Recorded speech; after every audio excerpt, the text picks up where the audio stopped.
कोई बस आ रही है और उस समय उसको लग रहा है कहीं कुछ खाने पीने की चीज़ें चाहिए और तो जनरली बस स्टैंडों पे ऐसी सुविधा सुबह सुबह नहीं मिल पाती है, लेकिन यहाँ पे आपको चाहे सुबह आप 4 बजे भी आएँ और 5 बजे भी आएँ तो भी आपको सारी चीज़ें मिलेंगी। तो ये चीज़ भी अच्छी है कि मतलब जो लोग आ रहे हैं अगर उनको कुछ भी रिक्वायरमेंट है तो वहाँ पे वो चीज़ मिल रही है। दूसरी चीज़ अगर हम बात करें कि यहाँ से जो भी बसें जा रही हैं उसकी भी मॉनिटरिंग कंटिन्यू चल रही है। वहाँ पे आज की डेट में बसों में चिप लगाने की भी व्यवस्था कर दी गई है और करीब करीब आधे बसों में चिपें भी लगा दी गई हैं कि उसकी मॉनिटरिंग चूँकि वहाँ पे इसलिए होती है कि बस कहाँ पे वो रुकी हुई है, कहाँ फंसी हुई है, वो ऑलरेडी उस चिप के माध्यम से वहाँ पे मालूम हो जाता है। दूसरी चीज़ है उससे हमें टाइम टेकिंग भी मालूम हो जाता है कि वो बस कितने निर्धारित समय पे पहुँच पाएगी या कहीं फंसी है तो कितना टाइम उसको वहाँ पे लग जाएगा और वो वहाँ पे कितने समय में पहुँचेगी। तो इसकी जानकारी समय समय पे वहाँ पे मिलती रहती है। दूसरी चीज़ है कि शाम के समय में जब हमारी फैक्ट्री एरिया से आदमी छूटता था तो झकरकटी और जो हमारा टाट मिल है उसके बीच में इतना ज़्यादा जाम लगता है कि कहने की बात ही नहीं है। वहाँ पे अगर किसी को अगर स्टेशन पहुँचना है मतलब अगर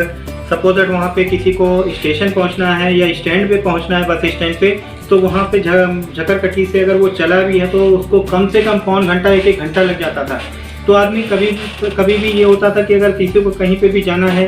तो करीब वो 1 घंटे पहले या 1.5 घंटे पहले निकले ताकि वो अपने समय से वहाँ पहुँच जाए, भले वो वहाँ पे थोड़ा सा इंतज़ार करे। तो जाम की समस्या में अगर फंस गया तो कम से कम टाइम नहीं तो वहाँ पहुँच सके। आज की डेट में हमारा जो टाट मिल पे जो हमारा पुल बना हुआ था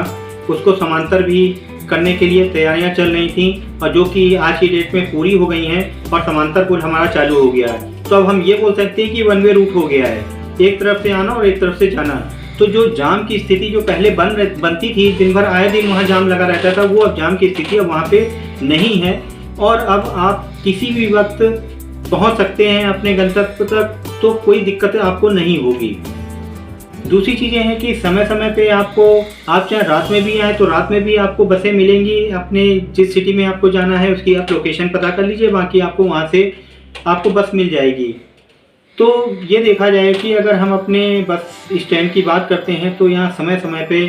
बसें चलती रहती हैं और अगर हम पूरे दिन का एक फेरा देखें तो करीब 200 से 300 बसें कंटिन्यूअस में आना और जाना होता रहता है। तो ये हमारे कानपुर के लिए बहुत अच्छी बात है कि जिस तरीके से मतलब हमारा रेलवे हमारा काम कर रहा था और रेलवे में जो हमारे पैसेंजर आ रहे थे जा रहे थे तो उससे ज़्यादा रिस्पांस हमारा कानपुर जो हमारा बस स्टैंड का है उसको मिल रहा है कि यहाँ पे भी अब सारी सुविधाएं इतनी अच्छी हो गई हैं कि जो पहले लोग कतराते थे कि बस में सफ़र नहीं करेंगे, लेकिन आज वो बस में सफ़र करते हैं और लॉन्ग जर्नी की सफ़र करते हैं। दूसरी चीज़ है अगर आपको कहीं पहले से जाना, पहले से डिसाइडेड है तो आप वहाँ की पहले से बुकिंग आप करा सकते हैं ताकि आपको एग्जैक्ट इन्फॉर्मेशन आपके SMS के थ्रू आपको मिल जाती है ताकि आप अपने समय से उसी समय पहुँचें। जब आपको जाना है तो आप उसी के हिसाब से अपने घर से निकलें और अपने समय पर पहुँच जाएँ और वहाँ से आप अपने गंतव्य को जा सकते हैं।